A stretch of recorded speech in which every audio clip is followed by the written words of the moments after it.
I give a fuck? Why do I give a fuck? Why do I try so hard? Why do I care so much? Welcome to Why Do I Give a Fuck? A cross-cultural conversation between myself, Diane Tate, and Johanna Thompson.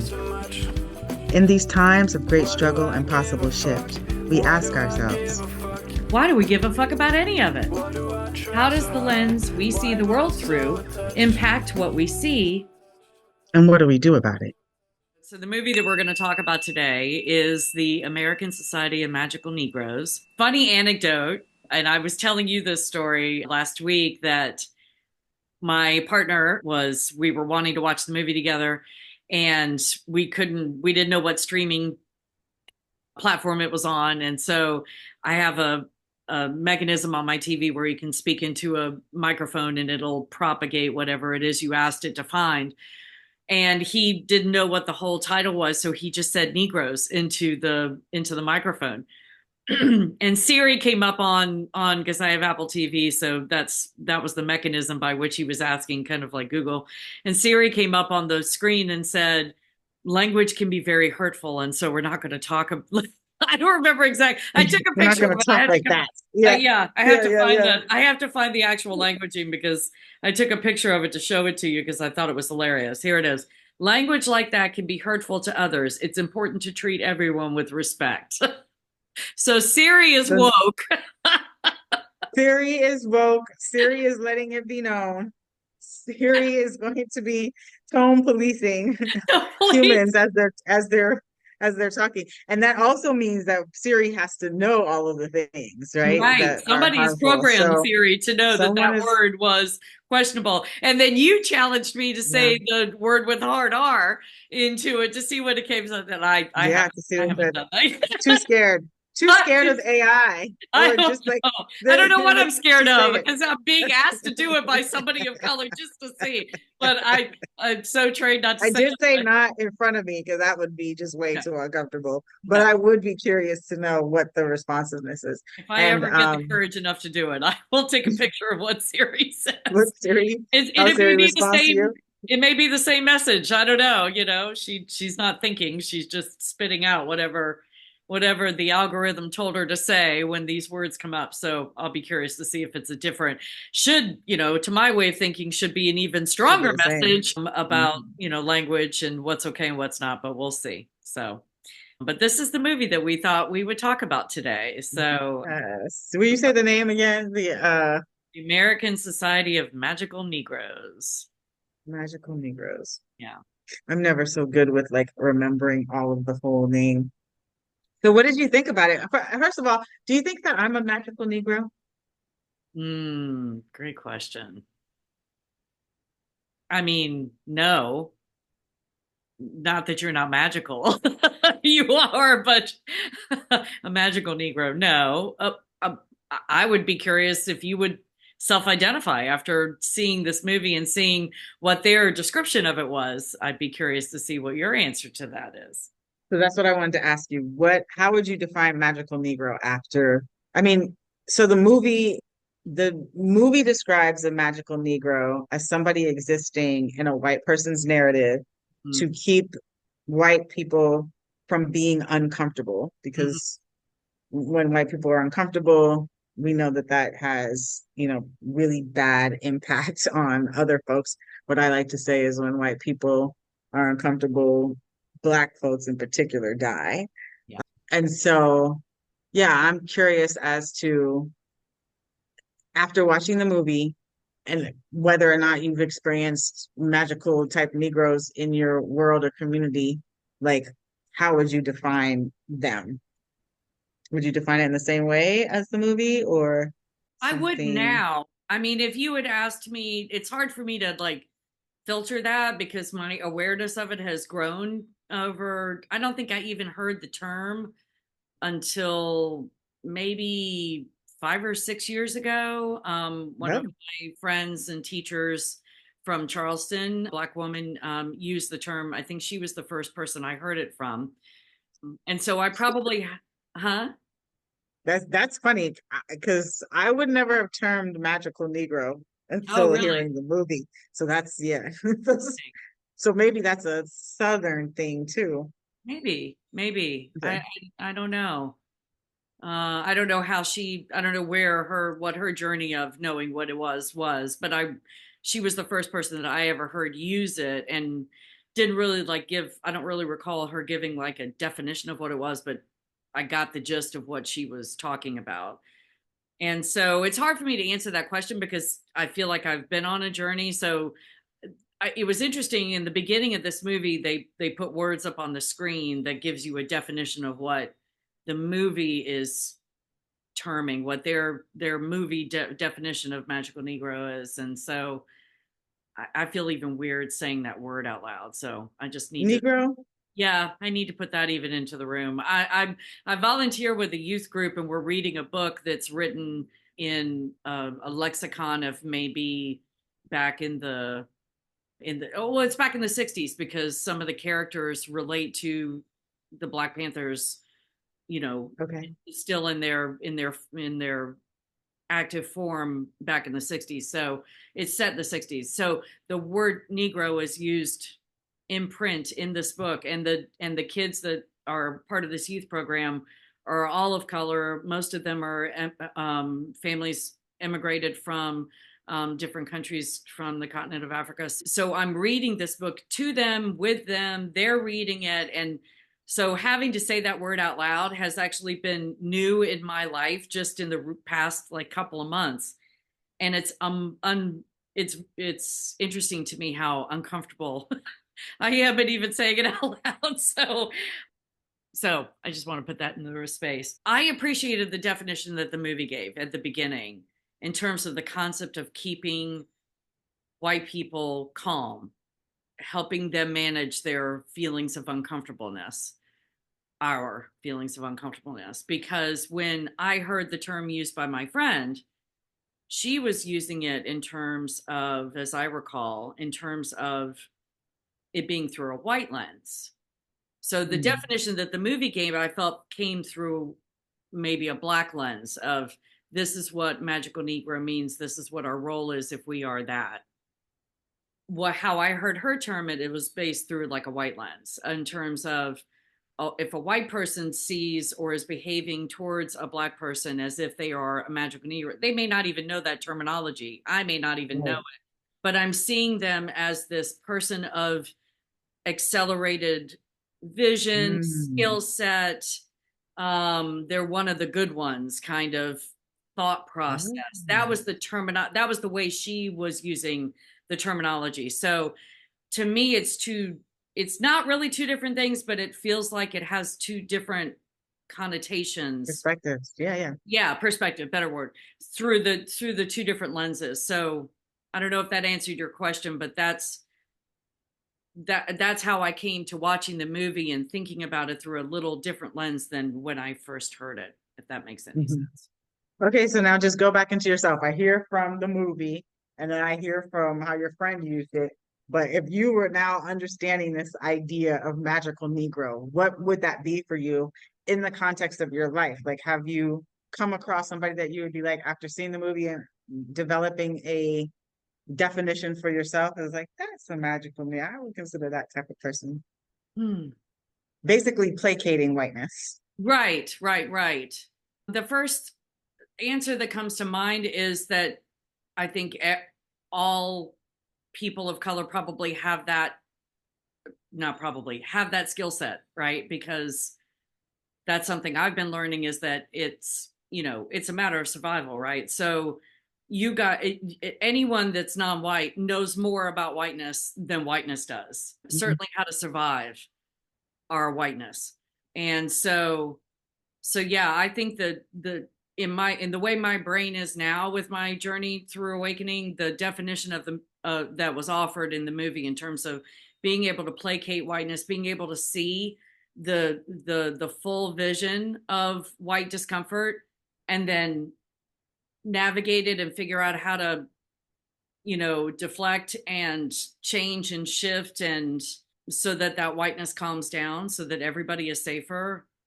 It makes perfect sense to me. And I think everybody that's non-white has that skill set. You have to, I would imagine. So the terms of the magical in the sense that it might be rare. I don't know, magical has a connotation for me that it's not everybody, it's only a select few. That doesn't make sense to me anymore, that it's only a select few, because I feel like anyone that's non-white has to know how to navigate whiteness and figure out how to survive it for when we get upset. So I want to contextualize a little bit the movie. okay. And so what happens is the main character is trying to figure himself out, and someone offers a proposition to him, seeing a skill set in the main character that's like, hey, you would be really good to become a part of this society. And that's because this person has been existing in a way that's really accommodating to everyone. So, like, I didn't initially see a distinction, with ethnicity or anything like that. It was just like this person has learned to be really accommodating to other people. And with that skill set invited into the society, specifically, and what I loved about the introduction into the society, and it gave me a chuckle, was that it's making the world a better place, Mm-hmm. right? Because you have these characters that exist, and there is a map that is identifying when white people are becoming uncomfortable, and then they're assigned this human that goes into their life to kind of shift. And so that's what we're coming into. We're seeing this main character be introduced to this, be very skeptical about it, saying that they don't really have an issue. They are self-identified as black and white, so they're a mixed human. And then being a part of the society is causing them to have a more clear awareness about how accommodating they are being to white people unconsciously. And that's a very real thing that I've experienced happen in my life, in my community, in my circles, where you just automatically act, respond, behave in certain ways because you are in what we would term mixed company. Yes. And so it was funny to see that is being acknowledged, that there is a difference when you're around mixed company, but then to have a specific focus on working through and addressing white discomfort, which they have like a white tears meter. I loved that that. That was that awesome. pops up next to white people, so you know You where know where they are. where they are, If you're which in the would be red zone, really you really need to helpful in get the working. world. You need to get working fast because something's gonna happen. Yeah. Something's gonna happen. That would be really really helpful in the world. And when I saw the white tears meter, but besides just chuckling at the joke of it, I was thinking about the reality of it and how helpful it is, because there is a really good skill in being able to mask feelings that I've Mhm. experienced from white identified people, Mhm. right? So, like, something could be going on that is so major, but there is this social cultural way of being where it's like I have to present in a way that nobody is knowing what my actual feelings are, Mhm. which I don't understand, because then you can't really address what the root causes of problems are, which then also might be why there's so much explosion and harm and all those things, is because you're not really actually having the opportunity to speak directly to what's going on, because the person, I don't know what the connection looks like. I'm just making assumptions at this point. Yes. But yeah, so those are some funny things about the movie. And I'm just curious, anyone who is in the intersection of really being involved with dealing with white folks, like, are those the people that are going to be determined to be magical Negroes, because there is a additional skill set to be able to kind of like manage white psyche? And as I'm saying this and having this conversation with you and looking at your face, I'm curious as to, like, how is this resonating with you, that, like, there's a whole conversation around kind of white madness, and Yeah. keeping y'all calm so that the rest of us can be okay. So many things. So many things. One of the things that came up that I heard you say, and I might have heard you wrong, so I wanted to check in, or not wrong, but I might have heard it differently than what you meant, was I heard you say that your take on it was that whiteness gets uncomfortable, the movie, talking about the movie, the whiteness gets uncomfortable and people that would identify as Black get tapped to come into the society to help them work through their trauma so that they can calm down and everybody's safe. And that's not the way I saw it. I saw it No. as one of the main characters, not the main person, that not the young man that becomes a part of the society, but his recruiter, who is played by the actor David Allen Greer. He tells the young man that he taps on his shoulder because he saw some potential in him.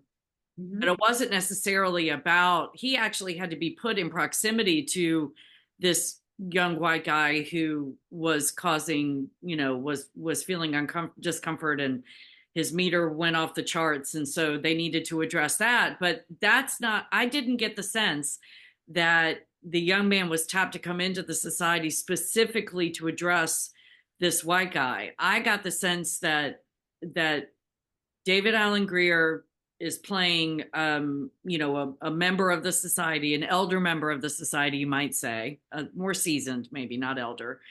And he's working in proximity to this young man out in the world. And he sees him, as I recall it, he sees him struggling with knowing how to stand up for himself, where he fits, and says, I think you'd be really good at this. And so it's interesting to me. First of all, I guess my first question is did I hear you? Is that how you saw it? And I thought it was curious that we saw that differently, if we did see it differently. So I'll maybe have you answer that, and then I'll move on to Yeah, something. no, we did. I don't think that we saw it differently. So I do think that the David Allen Greer character tapped him because he saw a skill set. The Mm-hmm. skill set that I was communicating previously is that he's very accommodating to a whole Yes. bunch of people. So he's always saying, excuse me, sorry, and oh, wait, somebody thinks that he's a waiter and he doesn't correct them and actually change Right. them. And Right. David is watching this behavior and says, oh, you clearly have the skill set to be a part of our society because you are so accommodating to these other people. And the other people, in hindsight, were white identified folks. They Yeah. were like, he didn't Yeah. have any interaction with non-white people in those scenes in the movie. Yeah. And so that's what I'm believing that David Allen Greer saw, the skill set that he's accommodating. And the accommodation is the thing that is most helpful becoming a part of the society, because the Yeah. purposefulness is to accommodate, internally angry white people. That's so, So, but that's so interesting to me, because now that you're saying that, I see what you're saying. And when I was watching it, I was thinking that David Allen Greer's character saw this young man, in the beginning of the movie, he's moving through a gallery space, an art gallery space. He's an artist and he has a piece in this show, and he's moving through this art gallery, and he's doing the classic getting out of all the white people's way, because white people are just walking, they're not going to move. And so he's doing the whole, oh, excuse me, I'm sorry about that, excuse me. And I thought David's character wanted him to work his way out of that, because I remember when they were talking about, when they were outside of the club and they were talking about it, the young man was saying, I'm not accommodating, I don't know what you're talking about. And David's like, oh, that white guy that just walked past you, you're in his way. And he said, what? And he turned around and he realized that David was just bluffing. So I got the sense that he was trying to help him grow out of that. So when you're saying oh, that makes me, I'm thinking about it differently now. I'm thinking, oh, it was actually the skill set that he thought he needed to have to be good at the society, which I thought he was wanting I him to mean, grow and be better, and not be so accommodating. But that's but hilarious. the whole purpose of the Right. society is to I be know. accommodating. So I think that's So very curious that my white mind took that and your changed white all of mind that. is saying to you, people who are non-white should grow out of being accommodating. Yeah. Yeah. Yeah. Yeah. That must have been what my white mind was telling me. Yeah. Interesting. That would be a sign of growth and a sign of, and I mean, he gets to a point in the movie where he does stand up for himself, and he does speak into this sense of, I didn't know that I was allowed to exist just for existing, that I thought I had to earn the right to exist because whiteness had taught me that I had to earn it. And so I feel like he does come to a place of growth in that, where he's able to stand in that truth without feeling like he has to earn something. And he didn't even know that he didn't know that until he walked this journey based on the way the plot of the movie goes. So it's almost like it's both and a little bit. It's maybe a little bit of what I I was mean, talking, a little bit what you were talking about. Yeah. yeah. I mean, if we're just talking about the storyline of the movie, Yeah. the skill set that he needs to be a part of the society is to be an accommodating human, Accommodating. right? Right. So like it wouldn't be the person who uh, has an experience with white folks that are just like, I'm not doing you. I'm not moving out the way. I'm not Yeah. holding Yeah. doors open for Yeah. you. Yeah. Like that person can't be a part of this No. magical Negro society, because you have to be willing to take the time to listen and not care that you're not being listened to. Right. To give advice, to help somebody else advance when you're not To getting step that into the reciprocated to shadows and yourself, let them to step shine. into the shadows Yeah. and support all of the ways that they're thinking and feeling and moving and behaving. And that is the skill set that I saw the main character exhibit initially. That got that I mean, because if you're even thinking about the way that the camera was positioned when he saw it, when the David Allen Greer's character saw him, he was like, oh, and Mhm. he was responding to his being accommodating. And it Yeah. wasn't like he needs to change. It was like oh, You're right. No, you're coming right. on, he's gonna come Totally along with right. me and be a part of this society because we're changing the world, right? And so there's the other thing about it. It is Saving the not so world. much about saving the world. Saving the world. It's not so much about just accommodating white people. The larger important thing to do is to like keep the world okay. So But then the other piece about the society where they had to all support that mindset. They couldn't deviate from the intention behind, what you just described, making sure that the mhm, whiteness calms down, making sure that the white person shines in whatever situation they're in, keeping them calm so that if all of the people of the society, as they're out in the world and attending to their designated white targets, they had to support this unequivocally, or all the magic and all of the members of the society would go away. I'm curious about that piece of it. The that solidarity piece, I guess, maybe is something that I'm learning, how whiteness doesn't, we're not taught how to truly be in solidarity with others. We're taught ultimately that it's about ourselves. I'm Well, curious about that. I'm curious about you saying that and that being the thing that is not taught, because what my observation would be is that whiteness knows how to do whiteness, and whiteness will always look out for whiteness before everyone else, regardless of knowing them or not. So like there's an unspoken solidarity that exists true, from being white. true. Um, And so mhm, in each of those whiteness, in within that whiteness, we are individuals. right.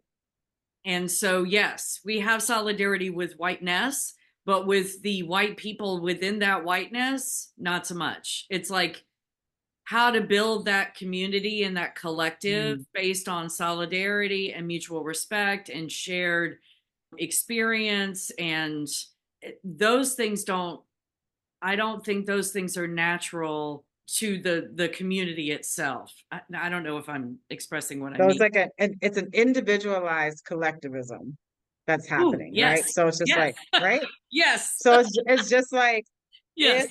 if if we are all knowing that the North Star is whiteness, Mhm. then we individually will benefit if we're all buying into Yes, the North Star is whiteness. yes. So as long as we all know that we the North Star, Yes. then and we all playing that and we don't deviate from that, that's what the collective effort is to then have your individual benefit in the way that happens. Yeah. And Just to me, being born based on right what and privileged. on dialogues that you and I have had in the past about the separateness being the cancer, the Hmm. that to further what you were just saying, that individualism within the collective is the cancer because it breaks down. The collective is not a real collective. It's a fake bubble of collective thought. Association. Yeah, and so Mhm. with one, it would be gone, and it is often gone. The minute Mhm. whiteness gets uncomfortable, or the minute whiteness thinks, it's boom, it's gone, and we're prepping, so that we can live with our own little nuclear family on the side of a mountain in the event of an apocalypse, and we're not going to help anybody else. There's individualistic collective. What is that? What you said? Individual. Yeah, individualistic collectivism. Yeah, that's Yeah. the perfect. It sounds like an oxymoron, but it is I actually mean, it is. It how is. it And it's also, I functions. mean, it's the trend of what we're seeing, right? Like that's the Yeah, same type of thing as the social media, right? yeah, We're yeah. all on the platform, but we're individuals on the platform, for our own Silos. benefits. And then you're getting algorithms and tribes are forming, but there's no actual real connectedness with the tribe because you're not in space. Well, you're in virtual space with them, but you don't know these people. You just have like Right. similarities that put you in the same algorithm. Oh my God, that's Um, brilliant. Yes. I Thank mean, you. it's what's happening, and I think it comes out of what dominant culture has looked like. It's going to build itself in the same way, just using Right. different tools. Yeah. And so that's what we're seeing, and it's like making sure that we are being able to identify those similarities Yeah. within the systems that are causing us like all of this like harm and all of that kind of stuff. And speaking to that, the systems that are causing all of this harm and that kind of stuff is the current political climate, Yes. Yes. Or um, at least it's leading into what manifesting these in the political. elections. I don't know if it's the cause or the manifestation of. I think it's The I don't know. manifestation. My first instinct would be that it's the manifestation. Like when people get so worked up about Trump, I've always thought of him. He's just a personification of whiteness to me. He's ideal. 100%. He's the ideal personification of whiteness. He's Mhm. volatile. He's explosive. He can be unpredictable. He can be predictable in his unpredictability. He's like the Tasmanian devil when he moves through a forest and takes out the trees, and but that's whiteness. And so when people get so focused on him as being this, when he goes away we'll be fine, it's like, no, another one will just come in his place. And to your point about he and Biden being the lesser of two evils, I call them two sides of the same coin. They're Biden just manifests differently, but he's another personification of whiteness. He's the he's the acceptable whiteness. He's the and not even So, acceptable into. I know, not to. That's not what I meant. acceptable to No, what? to whiteness. He's the Hmm. Because to he's not all of the ways that you just kind of like right, provided because adjectives he's not about Trump. He's explosive. not He's volatile and quiet. Right. explosive, and He's he's he's he's he's the rub your one that back and he's make you feel more calm, but he's just as volatile and just as violent as Trump is. He just presents differently. So no, what's he's not worse. truly less, but he presents himself as less. What do you think is worse? The person that you know or the person that is giving you a facade? I think the person that's giving you a facade. I mean, I agree.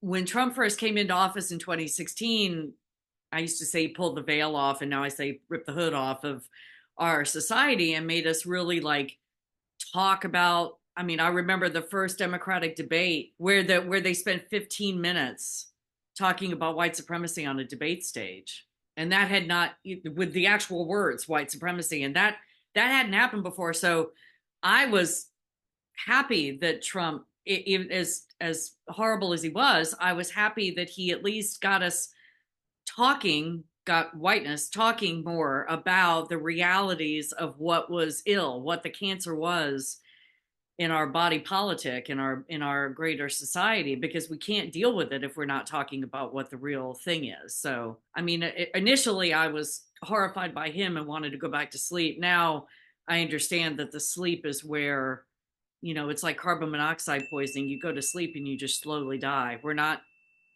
getting any benefit from sleeping, or at least we're not making any headway. Thanks for joining us. Until next time, as you move throughout your day, continue to ask yourself, Why do I give a Why Do I Give a Fuck is produced in collaboration with Johanna and Diane. Music by Norwegian musician Water. See you next time.